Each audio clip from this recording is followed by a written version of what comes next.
आज मेरी ज़िंदगी का सबसे बड़ा दिन था। पोस्टिंग का लेटर जैसे ही हाथ में आया, पहला सोच यही था कि अब वह दिन आ गया है जब मैं अपनी बुआ को खुशी दे सकता हूँ, जिसका उन्होंने बरसों से सपना देखा था।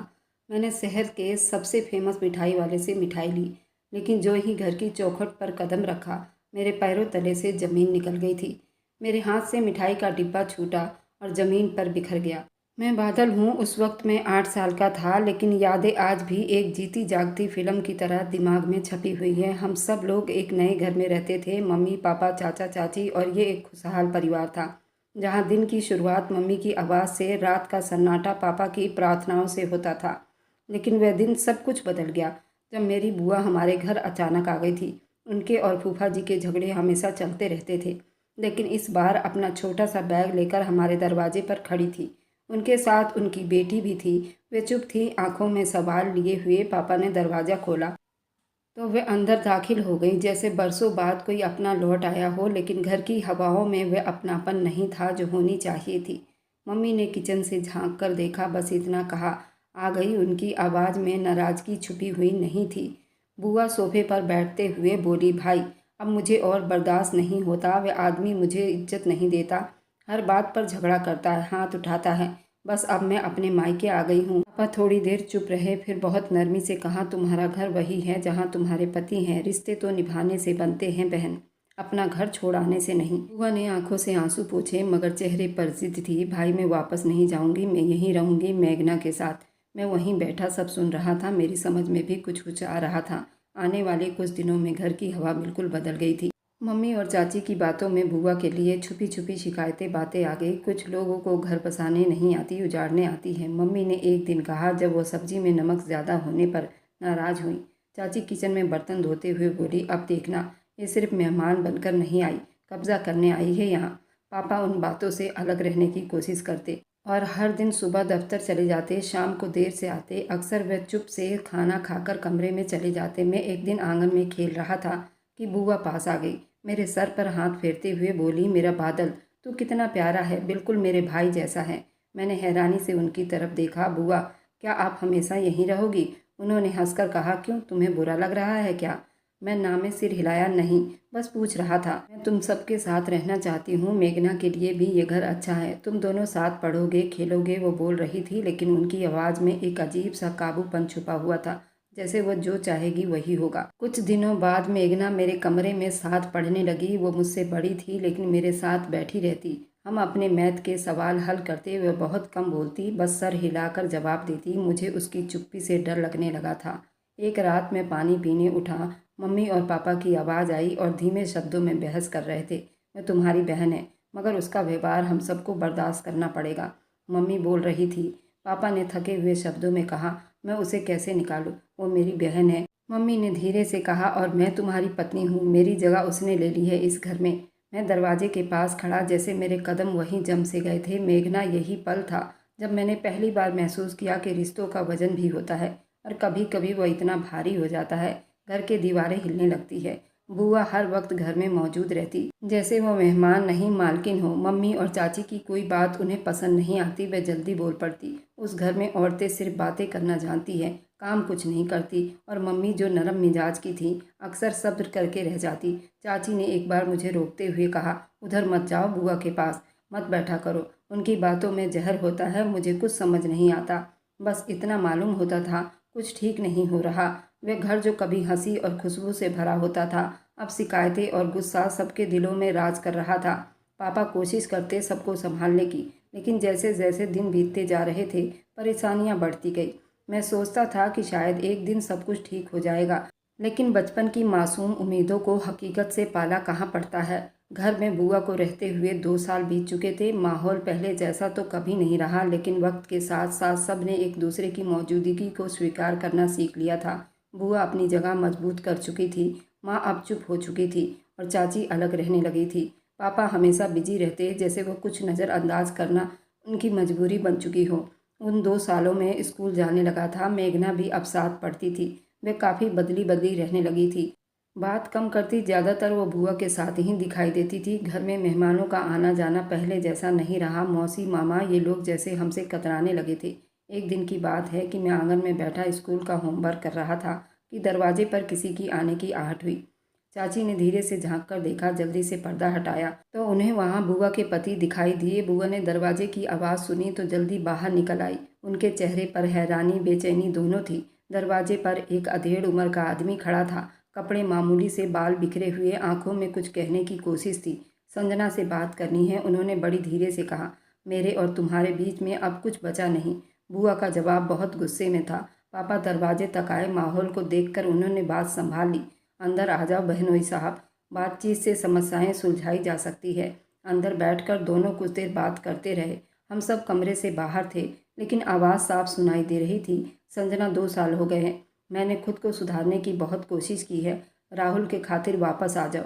उनकी आवाज़ में सच्चाई थी। बुआ ने सवाल किया, तब कहाँ थे तुम जब हर बात पर हाथ उठाते थे? बुआ का सब थोड़ा गुस्सा भरा था। मैं मानता हूँ गलतियाँ मुझसे हुई है, लेकिन अब मैं उन सब बुरी चीज़ों को भूल चुका हूँ। देखो मेघना बड़ी हो रही है, उसे माँ बाप दोनों की ज़रूरत है। मेरे पापा बीच में बोले, संजना तुमने 2 साल भाई के घर में बिता लिए हैं। हमने तुम्हें कभी कोई चीज़ के लिए रोका नहीं, लेकिन अब अगर तुम्हारा पति तुम्हें इज्जत से वापस लेने आया है तो तुम्हें जाना चाहिए। बुआ चुप हो गई, फिर धीरे से बोली, मैं सिर्फ अपनी बेटी मेघना के लिए चलूंगी। अगले दिन बुआ ने अपना सामान बांधना शुरू कर दिया। घर की हवाएं, हर चीज़ बदला बदला सा लगा था। मेघना के लिए नई फ्रॉक ली गई। पापा ने खुद जाकर उन्हें स्टेशन पर छोड़ा।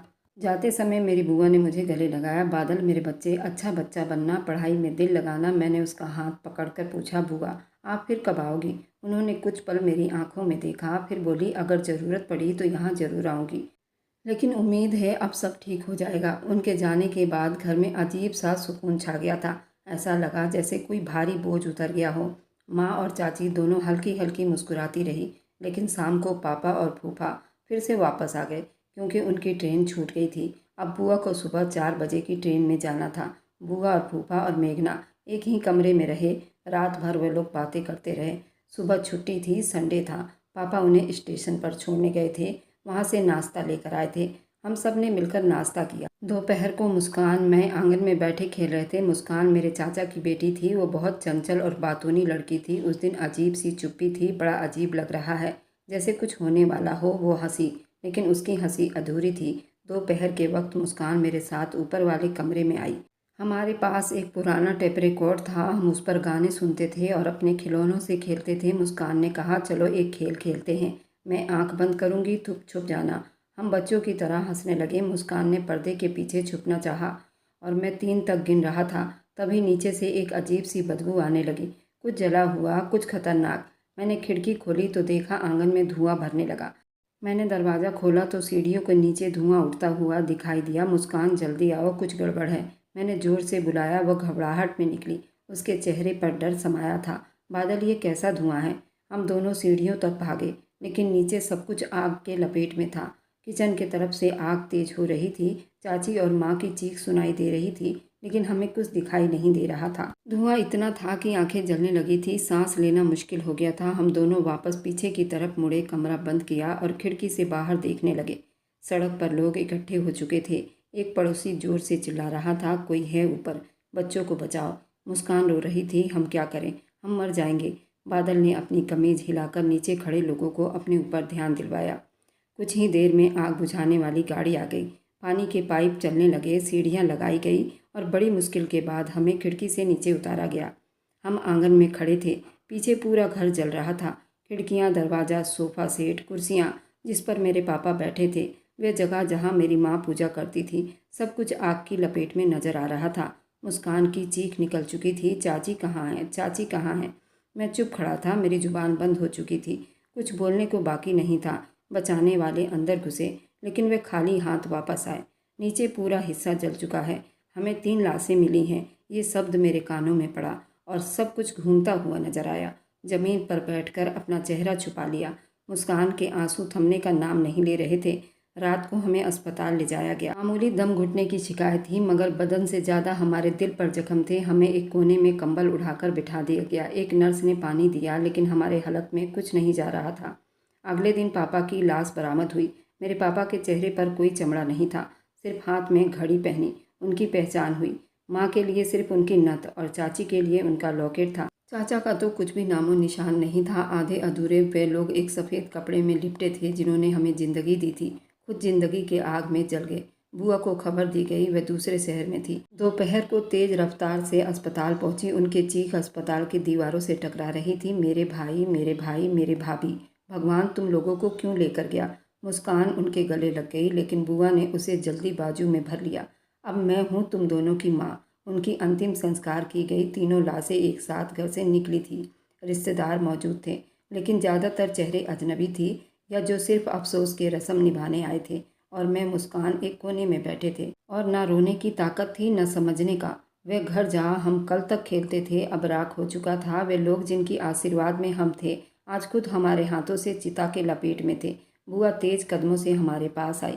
उनका आंचल मिट्टियों में लिपटा हुआ था। आंखों के नीचे काले धब्बे पड़े थे। उन्होंने हमें दोनों बाजू में ले लिया, जैसे हमें दोबारा जिंदा कर रही हूँ। बस मेरे बच्चे, बस रोना नहीं, अब मैं हूँ तुम्हारी माँ और बाप भी।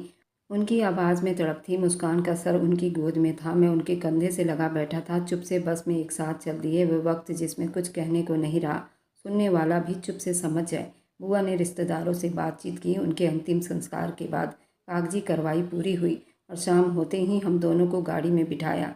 उन्होंने हमारे लिए नए कपड़े खरीदे। अस्पताल से लेकर मोहल्ले तक हर जगह के कागजात संभाले।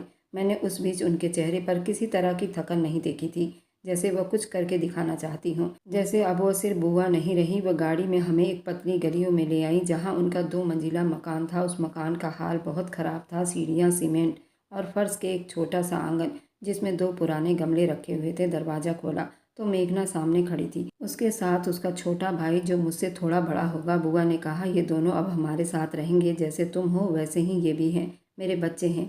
मेघना ने हल्का सा सर हिलाया, एक कमरे की तरफ इशारा किया। ये कमरा साफ है, उनके लिए ठीक रहेगा। पहली रात मुस्कान मेरे साथ फर्श पर बिछी दरी पर सोई। उसे नींद नहीं आ रही थी। क्या हम यहाँ हमेशा रहेंगे बादल? मैंने आंखें बंद करते हुए कहा, शायद बुआ ने तो कहा है, अब वह हमारी माँ है। मुस्कान ने ये सब दोबारा दोहराया। माँ जैसा कोई होता है क्या? मैंने जवाब नहीं दिया। अगले दिन बुआ ने हमारे स्कूल की टीसी निकलवा कर कहा, तुम दोनों की पढ़ाई यहाँ से चलेगी। मैं हर कीमत पर तुम्हें पढ़ाऊंगी, मुस्कान ने दबे शब्दों में कहा। लेकिन मेघना तो स्कूल नहीं जाती।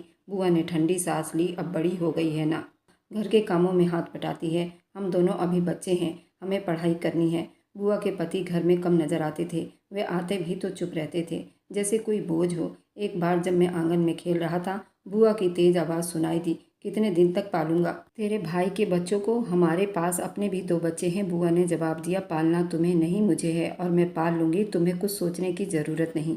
तुम अपना मुंह बंद रखो। उस दिन मुझे अंदाज़ा हुआ कि उनके अंदर सच में कितनी जंग चल रही है, और वो बहुत अच्छी औरत हैं, क्योंकि उनके घर में एक लड़की आरती और थी, जिसका नाम आरती था।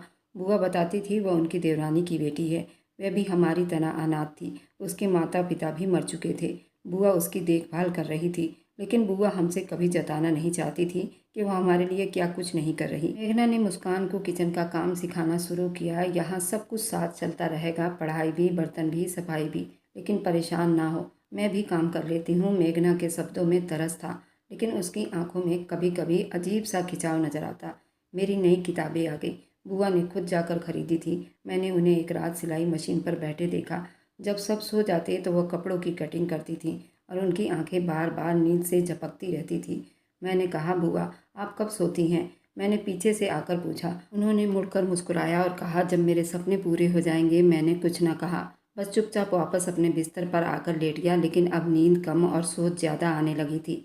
कई दिन ऐसे बीत गए जब घर का हर कमरा हमें याद दिलाता रहा कि हम किसको खो चुके हैं। लेकिन वे आंगन, सीढ़ियाँ, सिलाई मशीन की आवाज़ हमें ये भी जताती रही, शायद कुछ लोग अपनों से ज़्यादा कर्तव्य निभाते हैं। मुझे नहीं मालूम था वह मोहब्बत जो आज मेरी रक्षा किए बैठी थी, एक दिन मेरे लिए सबसे बड़ी परीक्षा बन जाएगी। अब हम सिर्फ जिंदा रहना सीख रहे थे और ज़िंदगी हमें हर दिन नया सबक सिखा रही थी। मुस्कान ने एक दिन मुझे कहा, कभी कभी लगता है बुआ बहुत अच्छी हैं, लेकिन उनकी आंखों में कुछ छुपा होता है, जैसे वो कुछ कहना चाहती हैं लेकिन कहती नहीं। मैंने हंसते हुए कहा, शायद हमें ज़्यादा सोचने की आदत हो गई है। हम दोनों चुप हो गए। जिंदगी हर दिन नए मोड़ ले रहे थे और सब उसमें उलझने की कोशिश कर रहे थे। हमें बुआ के घर आए हुए हफ्ते बीत चुके थे, लेकिन उन हफ्तों ने एक नया मोड़ ले लिया था। सुबह की शुरुआत बुआ के मशीन चलाने की आवाज़ से शुरू होता था। अक्सर सुबह पूजा पाठ के बाद ही मशीन चलाने बैठ जाती थी। उनके कमरे में कपड़े, धागे, कतरन, उनके ऑर्डर की लिस्ट बिखरी होती थी। मेघना नाश्ता बनाती, मुस्कान उसका हाथ बटाती। आरती बुआ के साथ सिलाई में लगी रहती और मैं स्कूल की तैयारी करता। बुआ सबसे आखिर में नाश्ता करती, अक्सर खाते खाते ही दोबारा मशीन पर जाकर बैठ जाती। उनका पति, जिन्हें सब दादा कहते थे, अक्सर दिन भर घर से गायब रहते। शाम को आते तो आंखें लाल होती, लड़खड़ाते, कुछ कहते नहीं थे, बस सीधे कमरे में जाकर लेट जाते। एक दिन मैंने बुआ से पूछ लिया, फूफा जी को क्या हो गया है, उनकी तबीयत खराब रहती है। बुआ ने सिलाई रोकते हुए कहा, वो बीमार नहीं है, नशा ने उनको खराब कर दिया है, तुम बस अपनी पढ़ाई पर ध्यान दिया करो। मुझे उनका जवाब अधूरा लगा, लेकिन मैं चुप हो गया। बुआ हम पांचों बच्चों के बीच कोई फ़र्क नहीं करती थी, लेकिन मुझे उनकी तरफ से एक अलग ध्यान मिलती थी। वह अक्सर मेरे सर पर हाथ रखकर कहती, बादल, तुम में मुझे अपने भाई की झलक दिखाई देती है, जो मेरे भाई का नाम रोशन करेगा। एक दिन मैं स्कूल से आया तो वह दर्जी की दुकान से 2 थान लेकर आई थी। मुझे हैरानी हुई। बुआ, ये सब किसके लिए है? ये सब ऑर्डर के कपड़े हैं, महीने का खर्चा भी तो निकालना है। उन्होंने गंभीरता से कहा, अब तुम बड़े हो रहे हो ना, तुम्हें समझना होगा कि ये सब यूं ही नहीं चलता, इसके लिए बहुत मेहनत करनी पड़ती है। मैंने अपनी कॉपी उनके सामने रखी। बुआ, आज टीचर ने कहा है कि मुझे मैथ में स्कॉलरशिप मिल सकती है। उन्होंने जल्दी मेरी कॉपी खोली और सवाल देखे और खुशी से मेरे चेहरे को चूम लिया। मेरा गर्व हो बादल। मुस्कान ये सब देख रही थी। उसने धीरे से कहा, बुआ, मेरे भी टेस्ट में बहुत अच्छे नंबर आए हैं। बुआ ने मुस्कुराकर मेरी तरफ देखा, बहुत अच्छा, लेकिन बादल ने पूरे स्कूल में टॉप किया है। मुस्कान का चेहरा थोड़ा बुझ सा गया था, लेकिन उसने कुछ न कहा। मुस्कान ने बाद में मुझे अकेले में कहा, बुआ तुम्हें सच में बहुत चाहती हैं, लेकिन मेघना कभी कभी अजीब नज़रों से देखती है तुम्हें। मैंने हैरानी से पूछा, हाँ, और वह तुम्हारी बातों पर ज़्यादा बोलती भी नहीं। मैंने बात को टाल दी। मुझे मेघना से कोई शिकायत नहीं थी, लेकिन अब एहसास होने लगा था कि हम इस घर में सिर्फ मेहमान नहीं रहे, किसी और का हिस्सा ले रहे थे। एक दिन बुआ बहुत थकी हुई लग रही थी, हाथों में निशान थे, आंखों में नींद का नामो निशान नहीं था। मैंने उनके पास जाकर कहा, बुआ आप थोड़ा सा आराम कर लो, आपके बदले के काम मैं कर लेता हूँ। उन्होंने प्यार से मेरे सर पर हाथ रखा। नहीं, तुम्हारी जगह पढ़ाई में होनी चाहिए, मशीन मेरी है, तुम्हारी दुनिया में कामयाबी आनी चाहिए, इसलिए मैं जितनी कुर्बानी दूंगी कम है। फूफा घर पर बहुत कम आने लगे थे। एक शाम फूफा घर आए तो पूरे नशे में धुत थे। दरवाजे को पैरों के ठोकर से खोला, दीवार से टकराकर अंदर आए। बुआ ने उन्हें सहारा दिया, कमरे में पहुंचाया, लेकिन वे गालियां देने लगे। तुझे मिला क्या इन अनाथ बच्चों को पाल कर? तेरा अपना बेटा रोटी मांगता रह जाता है और तू इस बादल की किताबों में पैसा झोंकती रहती है। बुआ चुप रही, बस उनका बाजू थामकर चुपके से बिस्तर पर लिटाया। मैं दरवाजे के पीछे खड़ा सब सुन रहा था। वह पल अजीब था, कुछ समझ नहीं आ रहा था कि जो मेरे लिए सब कुछ कर रही हैं, वे खुद क्या कुछ नहीं सह रही। कई रातें ऐसी आई जब बुआ और आरती सोए बगैर कपड़े सीते रहे। आरती पर मुझे बहुत तरस आता था। हमारी तरह अनाथ थी, वह बुआ के साथ बहुत मेहनत कर रही थी। वह बहुत खूबसूरत लड़की थी, उसके चेहरे पर हमेशा मुस्कुराहट होती थी। मुझे वो बहुत पसंद थी, लेकिन मैंने कभी उसे नहीं जताया। वो मुस्कान के साथ खुलकर बातें किया करती। मेघना से उसकी बहुत कम बात होती थी, क्योंकि मेघना बड़ी अजीब लड़की थी, हमेशा मुंह चढ़ाकर रखती थी, उससे कोई बात नहीं करता था। राहुल भी उसी टाइप का लड़का था। ये दोनों भाई बहन लोगों से अलग अलग रहा करते थे। बुआ पर बहुत तरस आता था और मैं उनके लिए कुछ करना चाहता था। मैंने एक दिन उनके हाथों पर मरहम लगाते हुए कहा, बुआ हम लोग भी आपका हाथ बटाएंगे, मैं भी काम कर सकता हूँ। उन्होंने मेरा हाथ झटक दिया।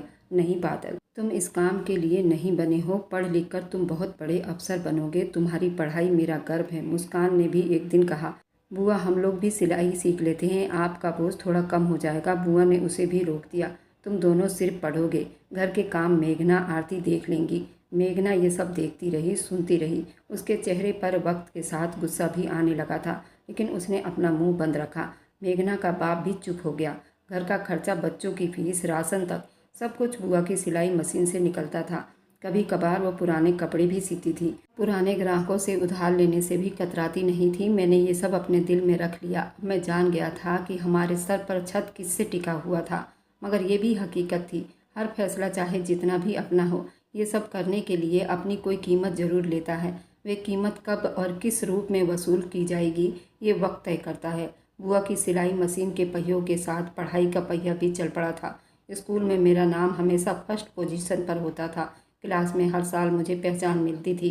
परीक्षा के दिनों में मेरा बैग कुछ ज़्यादा ही भारी और रातें कुछ कम नींद वाली हो जाती थी, लेकिन बुआ कहती, बस बेटा, एक दिन ऐसा आएगा तुम्हारे सर पर किताबों का बोझ तुम्हें अफसर जरूर बनाएगा। घर का माहौल भी ऐसा नहीं था, सब कुछ आसान हो जाए। मुस्कान घर के कामों के साथ साथ सिलाई भी सीखने लगी थी, लेकिन उसके अंदर एक अजीब सी चुप्पी बढ़ती जा रही थी। बुआ अपने बेटे राहुल पर गुस्से से चिल्ला पड़ी, अगर तूने स्कूल की अब छुट्टी की तो मुझसे बुरा कोई नहीं होगा। राहुल स्कूल तो जाता था लेकिन उसकी लत बहुत बुरी थी। वह अपने पिता की तरह नशे की आदी हो गया था। बुआ उसे देखकर बहुत परेशान रहती थी। राहुल बुआ के सर पर ही चढ़ पड़ा और चिल्लाया, कहने लगा, तुमने तो सब अनाथों का ठेका ले रखा है। तुम्हें मुझसे क्या मतलब है मैं खाऊं, पढ़ूं या नशा करूं?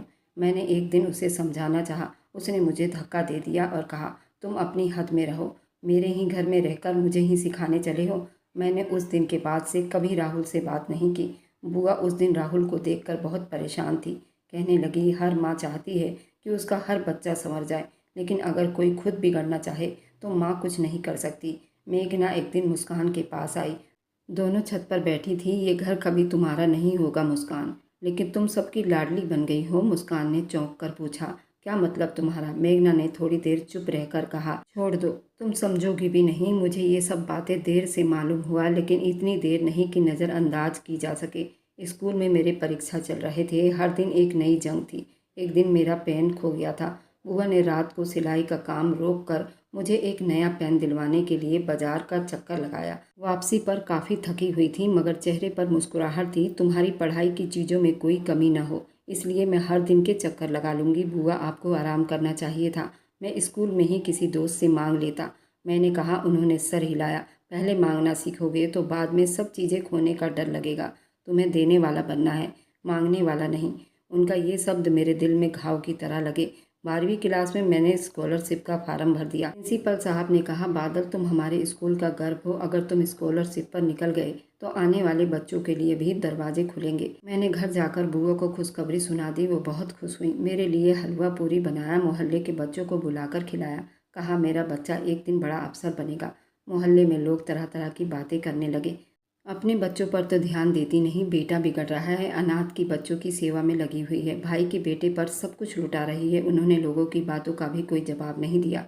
सर झुकाकर काम करती रही, लेकिन मैं जानता था कि उनका दिल दुखता है। मेघना ने एक दिन मुझसे कहा, तुम बहुत खास हो ना, माँ तुम्हारे लिए बाजार जा सकती हैं, लेकिन मेरी शादी की बात आए तो बहाने बनाती है। मैं चुप हो गया। मेरे पास उसका कोई जवाब नहीं था। राहुल अब धीरे धीरे घर से दूर होने लगा। अक्सर नशे की हालत में वो घर में आता। उस दिन बुआ ने उसे जोर का थप्पड़ मारा। मैंने तुम्हें उसी दिन धमकाया था। राहुल ने दरवाज़ा जोर से बंद किया और बाहर चला गया। रात को जब मैं पढ़ाई कर रहा था, बुआ मेरे पास आई और चुपचाप मेरे सामने बैठी रही। कुछ देर कुछ न बोली, फिर धीरे से कहा, कभी कभी माँ सब कुछ करके भी खाली हाथ रह जाती है। तुम मेरा वो खाली पेन भर रहे हो। मैंने उनके तरफ देखा, कुछ बोल ना सका। मुझे स्कूल की तरफ से स्कॉलरशिप मिल गया और मैं यहाँ पढ़ाई करने शहर चला आया। मैंने कॉलेज में एडमिशन ले लिया। फीस कम थी, लेकिन फिर भी हमारे लिए बहुत थी। मैं खुश था, लेकिन अंदर एक बेचैनी सी थी। अगर बुआ को ये सब बताया कि फ़ीस के अलावा भी मेरे बहुत खर्चे हैं, तो वह अपने आप को उस काम के हवाले झोंक देंगी। अब उनकी उम्र काम करने वाली नहीं, आराम करने की है। इस बारे में बुआ को कुछ नहीं बताया और मैंने सोचा कि मुझे ही अपना हाथ पैर हिलाना चाहिए। आखिर मैं शहर में हूँ, कुछ कर लूँगा। अगर मैं बुआ को बताया तो वह रात दिन मेहनत करेंगी और बीमार पड़ जाएंगी। इसलिए मैंने अपने खर्चे के बारे में बुआ को कुछ भी नहीं बताया। लेकिन बुआ की आंखें, उनकी मेहनत हर वक्त मेरे दिमाग में घूमती रहती थी। हफ्ते के अंत में उनसे फ़ोन पर बात हो जाती थी। वह पहले पूछती, खाना वक्त पर खा रहे हो ना, पढ़ाई कैसी चल रही है तुम्हारी? कोई कमी तो नहीं। शहर की आदत नहीं थी, लेकिन मेरी ज़िंदगी में हकीकत बहुत कुछ बयां करने वाली थी। एक दिन लाइब्रेरी में बैठा पढ़ रहा था जब आरती का फ़ोन आया। वह बहुत घबराई थी। मुझे उसके पास से मुस्कान की भी आवाज़ आ रही थी। उसने कहा, बादल, मुस्कान तुमसे कुछ कहना चाहती है। मैंने कहा, आरती, तुम मुस्कान को फ़ोन दे दो, मैं मुस्कान से बात कर लेता हूँ। मुस्कान ने फ़ोन उठाया तो वो बहुत रो रही थी। मैंने कहा, मुस्कान क्या हुआ? उसने कहा, बादल भाई तुम कैसे हो? मैंने कहा, मुस्कान तुम इतनी घबराई हुई क्यों हो? मुस्कान रोने लगी और कहने लगी, बादल भाई, तुम्हारे अलावा दुनिया में मेरा कोई नहीं और मैं तरुण नाम के लड़के से मोहब्बत करती हूँ। और हाँ, तुम्हें एक खुशखबरी सुनाती हूँ। आरती भी तुम्हें बहुत चाहती है और वह तुमसे शादी करना चाहती है। हम दोनों बहुत मजबूर हैं। बुआ ने मेरी पढ़ाई भी छुड़वा दी है। वह कहती है मेघना के साथ घर का काम सीखो, बहुत अच्छा रहेगा। मैं मुस्कान की बातें सुनकर हैरान हो गया। मैं क्या कर सकता था? मैं तो यहाँ खुद पढ़ाई कर रहा था। मुस्कान जैसा बुआ कहती है वैसा ही करो, हमारे पास दूसरा कोई ऑप्शन नहीं। मुस्कान चुप हो गई और उसने फ़ोन काट दिया। की आवाज़ ऐसी लग रही थी जैसे वह बहुत बीमार हो। मेरे हाथ से फ़ोन गिर गया। दिल की धड़कनें एक पल को रुक गई। मैंने मन में सोचा, अभी हमारा समय नहीं आया, मुझे अभी कुछ बनकर दिखाना है। मैंने फ़ोन बंद कर दिया। उस रात नींद नहीं आई। किताबें खोली थी लेकिन नज़र शब्दों पर नहीं ठहर रही थी। ज़िंदगी धीरे धीरे मामूली बनती जा रही थी, लेकिन खर्चों का दबाव कम होने के बजाय बढ़ता जा रहा था। स्कॉलरशिप से सिर्फ पढ़ाई के खर्चे पूरे होते थे, लेकिन खाने पीने की किताबें, नोट्स, हॉस्टल के छोटे बड़े खर्चों के लिए मुझे हर बार सोचना पड़ता था। एक दिन बुआ का फ़ोन आया। उनकी तबीयत ठीक नहीं लग रही थी। बुआ, आपकी आवाज़ बहुत कमज़ोर लग रही है। सब ठीक है ना? हाँ हाँ बेटा, बस कुछ काम बढ़ गया है। 2 नए ऑर्डर लिए हैं, जल्दी पूरे करने हैं। बुआ, मुझे कुछ दिनों के लिए कॉलेज की छुट्टियाँ मिलेगी, मैं आकर हाथ बटा देता हूँ। नहीं बादल, तुम बस अपनी पढ़ाई पर ध्यान दो, हम यहाँ सब कुछ संभाल लेंगे। फ़ोन बंद हुआ तो मैं देर तक सोचता रहा। अब वक्त आ चुका था, मुझे कुछ करके दिखाना था। अगली सुबह मैंने कॉलेज के पास छोटे कारोबार पर नज़र डालना शुरू किया। एक छोटी सी जगह नज़र आई जहाँ दिन के वक्त खाने पीने की चीज़ें बेची जा सकती थी। एक छोटे से ढाबे वाले से मेरी बात हुई। अगर मैं यहाँ छोले कुलचे का छोटा सा ठेला लगा लूँ तो क्या आप जगह देंगे? मैंने उन्हें अपनी सारी मजबूरी बता दी। उन्होंने कहा, ठीक है, लेकिन मेरी भी एक शर्त है। तुम्हें मेरे बच्चों को ट्यूशन भी पढ़ाना होगा। और मैं उसी ढाबे के बाहर अपनी रेडी लगाने लगा और छोले कुलचे बेचने लगा। शाम के टाइम उनके बच्चों को ट्यूशन पढ़ाना शुरू कर दिया। हॉस्टल के कमरे में रात को पढ़ता था, सुबह कॉलेज जाता, दोपहर को कॉलेज के बाद उस ठेले पर छोले कुलचे बेचने लगा। ज़्यादा नहीं, बस इतना कि शाम के वक्त तक बिक जाए। पहले दिन ही ग्राहक बहुत आए।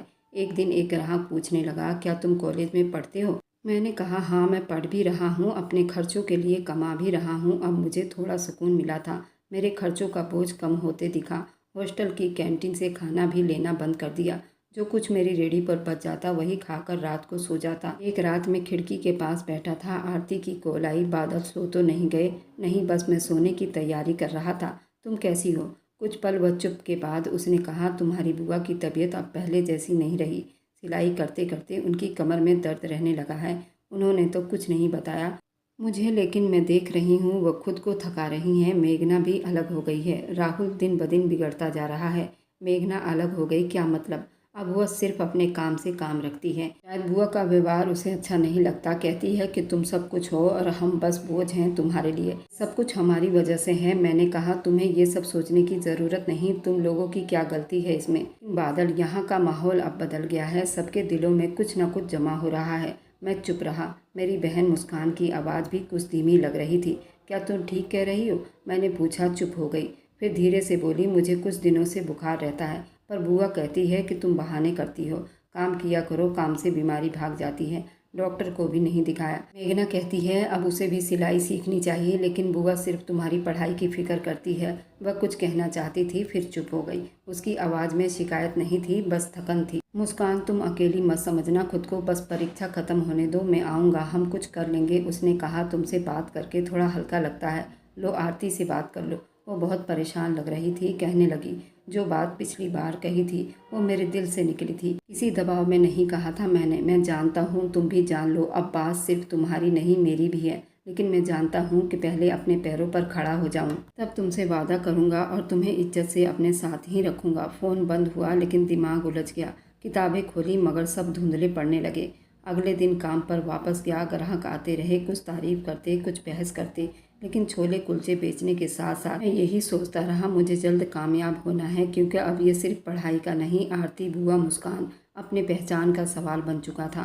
मैंने पैसे बचाना शुरू कर दिए, खाने में कमी कर दी, खुद पर कम खर्च किया। कुछ हफ्तों में इतना जमा हो गया कि अगले सेमेस्टर की किताबें आसानी से खरीद सकूं।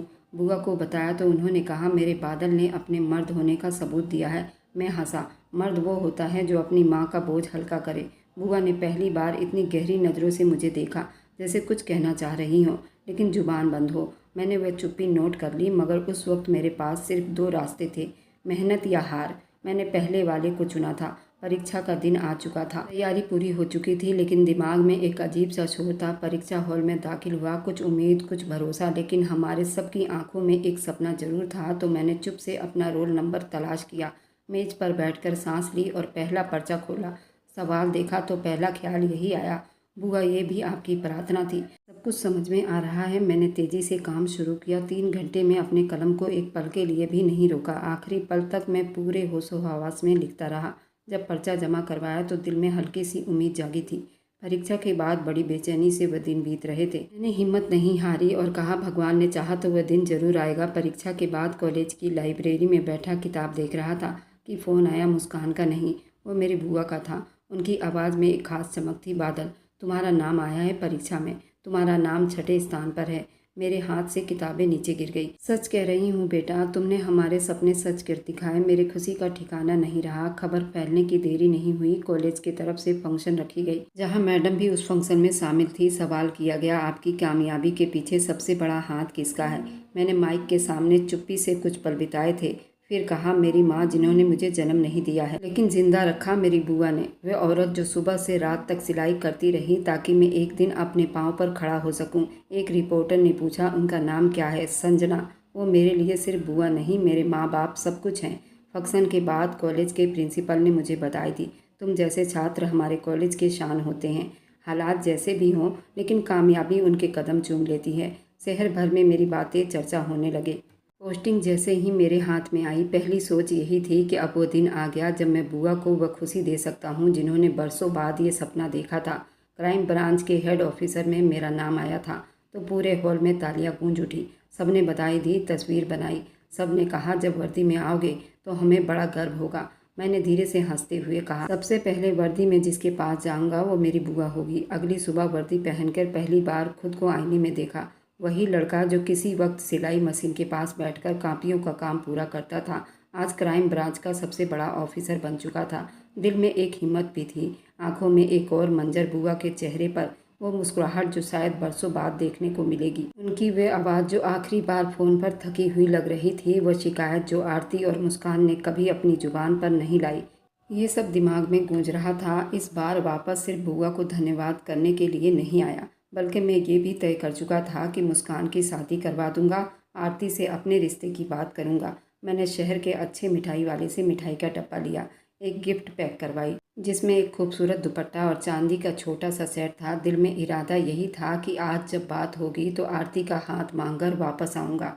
गाड़ी जैसे ही पुरानी गली में दाखिल हुई, बचपन के वो पेड़ जिनके साए में मैं और मुस्कान आरती खेला करते थे, वह सब यादें दोबारा जिंदा होने लगी। सामने वही छोटा सा घर आया जिसका दरवाज़ा कई बार सिलाई के शोर से खुलता था और बंद होता था। दरवाजे पर किसी की आने की आहट हुई। मेघना ने दरवाज़ा खोला। उसे देखकर अंदाज़ा हुआ अब वो पहले जैसी नहीं रही। चेहरे पर उदासी थी लेकिन चुप्पी थी। उसने कोई सवाल नहीं किया, बस दरवाजे से हटकर अंदर आने को कहा। मैं आंगन में दाखिल हुआ। हर चीज़ जैसे वैसे ही थी, लेकिन कुछ अलग थी। आंगन की दीवारों की ईंटें दिखाई दे रही थी। हवाओं में एक अजीब सा बोझ था। मेरी नज़रें मुस्कान आरती को तलाश कर रही थी, लेकिन वे दोनों नज़र नहीं आ रही थी। मैंने धीमी आवाज़ में पूछा, बुआ वे दोनों कहाँ? मेघना ने आंखों के इशारे से कमरे की तरफ इशारा किया। मैंने मिठाई का डिब्बा हाथ में लिए उसके कमरे की तरफ बढ़ा जहाँ कभी बुआ सिलाई करती थी। दरवाजे के पास पहुँचा तो अंदर से आवाज़ आ रही थी, उठ जा, बीमारी का बहाना मत बना। बुखार है तो क्या हुआ? हर बार बहाने बनाती रहती है। ये आवाज़ मेरी बुआ की थी, लेकिन अंदर कुछ और था। मैं रुक गया, कदम जैसे ज़मीन में जम गए। अंदर से मुस्कान की सिसकियों की आवाज़ आ रही थी, बुआ भगवान के लिए थोड़ा सा आराम करने दो, सर चकरा रहा है बुआ। बुआ की आवाज़ तेज हुई, पता है ना तेरे माँ बाप कैसे मारे गए थे? मैंने बादल को पाल पोस कर इसलिए बड़ा किया ताकि मेरे बुढ़ापे का सहारा बन सके। तुम सबको भी मैं पार लगा दूंगी। तुम दोनों की शादी किसी बूढ़े से करवाकर तुम्हें भी रफा दफा कर दूंगी। और आरती, तू बड़े सपने देखती है बादल के, वह तुझे कभी नहीं मिलेगा। उसकी शादी किसी अमीर लड़की से करवाकर ढेर सारा दहेज लूँगी। मैं दरवाजे पर खड़ा, दिल धड़कने के बजाय जैसे रुकने लगा था। वह हर सच्चाई जो मैंने अपने कानों से सुना, वो मेरे अंदर कुछ तोड़ रहा था। तभी मुस्कान की चीखती हुई आवाज़ सुनाई दी, अगर बादल को यह सब पता चलेगा तो बुआ की आवाज़ जैसे जहर में भीगी हुई निकल रही थी, तो तू भी मेरे हाथों से मर जाएगी जैसे तेरे माँ बाप मरे थे। मैंने उस दिन गैस का पाइप खुला छोड़ दिया था, तब कोई कुछ नहीं कर सका, अब भी कोई कुछ नहीं कर सकेगा। मेरे हाथ से मिठाई का डब्बा छूटा और ज़मीन पर बिखर गया। अंदर चुप्पी छा गई। कुछ पल बाद दरवाज़ा खुला, बुआ बाहर आई। मेरी वर्दी और मेरे रूप को देखकर हैरान रह गई। बादल बेटा, तुम कब आए? मैं पीछे हट गया। आंखों में सवाल था, दिल में तूफान था। आपने सब कुछ अपने बच्चों के लिए किया और हमें अनाथ किया। बुआ आगे बढ़ी, बेटा तुम्हें जो बनाना था वो बना दिया, बस आगे बढ़ो। मैंने गुस्से भरे शब्दों में कहा, जो पीछे बीता हुआ कल है, जो मेरे माँ बाप को आग में झोंक कर आपने मुझे बचाया, वह सब आरती, मेघना, मुस्कान, वे सब आंगन में आ गए थे। मैंने मुस्कान की तरफ देखा जो दीवार के सहारे खड़ी थी, कमज़ोर सी, चुप थी। मेरी नज़रों से आंखें मिलाते हुए बस उसने इतना कहा, अब बस बादल, फैसला तुम्हारे हाथ में है। मैंने वर्दी की जेब से फ़ोन निकाला और एक नंबर मिलाया, हेडक्वार्टर में। मुझे एक इमरजेंसी गिरफ्तारी करवानी है। बुआ ने पीछे हटते हुए कहा, तुम ऐसा नहीं कर सकते, मैंने तुम्हें पाला है। मैंने गुस्से में कहा, लेकिन वे सब तुम्हारे जुर्म को छुपा नहीं सकते। दरवाजे पर पुलिस की गाड़ी की आवाज़ आई और मैंने फैसला कर लिया कि अब मैं सिर्फ बच्चा नहीं रहा जिसे किसी ने गोद में लिया था। अब मैं कानून था और कानून के सामने सब बराबर होते हैं। पुलिस की गाड़ी बुआ को अपने साथ ले गई, लेकिन मेरे अंदर जो तूफान था वह एक गिरफ्तारी से कम नहीं हुआ था। मैं वर्दी में मिठाई के खाली डब्बे के साथ उसी आंगन में खड़ा था जहाँ कभी सिलाई की आवाज़ गूंजती थी। मेघना एक तरफ बैठ गई, सर झुकाए। मुस्कान, आरती अपने कमरे में वापस चली गई और मैं अभी तक यही सोच रहा था कि सब कुछ किस मोड़ पर आकर टूटा है। और जिसे मैं माँ समझा, जिसकी प्रार्थनाओं में अपनी कामयाबी तलाश की थी, वही मेरी माँ बाप की असली कातिल निकली। मैंने अपनी वर्दी उतारी, हाथ धोए और चुपचाप मुस्कान के कमरे की तरफ बढ़ा। दरवाजे पर आवाज़ लगाई, अंदर से कोई आवाज़ नहीं आया। मैंने हल्का सा दरवाज़ा खोला। मुस्कान बिस्तर पर बैठी हुई थी, उसका चेहरा पीला पड़ा हुआ था। बचपन से उसके चेहरे पर कितनी चमक होती थी। मैं उसके पास जाकर बैठ गया। कब से जानती हो ये सब? उसने धीरे से कहा, उस दिन राहुल ने दारू पीकर सब कुछ बक दिया था। वह बुआ से पैसे मांग रहा था और उसने बुआ को मारा भी था। उस दिन मुझे सब कुछ पता चल गया था कि बुआ ने आखिर क्या किया था। उन्होंने अपने बेटे और बेटी की भविष्य बनाने के चक्कर में हमारे माँ बाप को मारा और हमारा दौलत, पैसा सब कुछ हड़प कर लिया। आज बुआ फिर भी खाली हाथ रह गई। आज हमारा राम लौट आया है और आज रावण का अंत हो गया। मैं उसकी बातें सुनकर बिल्कुल हैरान रह गया था। राहुल ने अपने मुंह से स्वीकार किया, तुम्हारी दौलत बेचकर माँ ने मुझे नशा मुक्ति में डाला। मुझे अच्छा इंसान बनाना चाहा, लेकिन इंसान के कर्मों का फल कभी पीछा नहीं छोड़ता, वे काटनी ही पड़ती है। आज बुआ के घर में सभी बिखर गए थे। मैंने आरती को और मुस्कान को अपने साथ लिया और अपने क्वार्टर में आ गया। मैंने मेघना को भी कहा कि तुम मेरे साथ आ सकती हो। मेघना ने अपना सर नीचे कर लिया। मैं बहुत शर्मिंदा लग रही थी, पर मैं क्या कर सकता था। कुछ दिन के बाद मैंने आरती से शादी कर ली। मुस्कान का इलाज करवाया, उसके गुर्दे में पथरी थी, उसका ऑपरेशन करवाया। जिससे वह प्यार करती थी उससे उसकी शादी की। मैंने अपने घर में अपने माँ बाप और चाचा चाची के आत्मा के शांति के लिए प्रार्थना करवाई। आज उनकी आत्मा भी सुकून में होगी। बुआ को उम्र कैद की सज़ा हुई। उन्होंने अपना जुर्म कबूल कर लिया। मैं बुरा इंसान नहीं था। मैं मेघना की देख रेख करता था। उसे एक आश्रम में छुड़वा दिया था जहाँ सिर्फ औरतें रहा करती थी। मेघना सिलाई करके अपनी ज़िंदगी को गुजार रही थी। राहुल और उसके पिता अब सड़कों पर बैठकर भीख मांगते और शाम को नशा कर लेते। बुरे कर्मों की सज़ा हमेशा बुरा ही होता है। और मेरी वीडियो आप लोग जहाँ कहीं से भी देखते हैं, कमेंट में अपने शहर और राज्य का नाम ज़रूर बताइए। मुझे आप लोगों के कमेंट पढ़ने में बहुत आनंद आता है और उन सभी का मैं बहुत बहुत धन्यवाद करना चाहती हूँ जो लोग मेरी वीडियो को देखते हैं, लाइक करते हैं और शेयर करते हैं। अगर आपको आज की कहानी पसंद आई है तो वीडियो को ज़रूर लाइक कीजिएगा और अपने दोस्तों के साथ शेयर भी कीजिएगा। और हाँ, अगर आपने अभी तक हमारे चैनल को सब्सक्राइब नहीं किया है तो ज़रूर सब्सक्राइब कर लें। मिलते हैं हम अपनी कल की एक और नई दिलचस्प कहानी के साथ। मुझ पर सदा अपना प्यार और स्नेह बनाए रखें। सभी को मेरा प्यार भरा नमस्कार दोस्तों। खुश रहें, स्वस्थ रहें, मस्त रहें।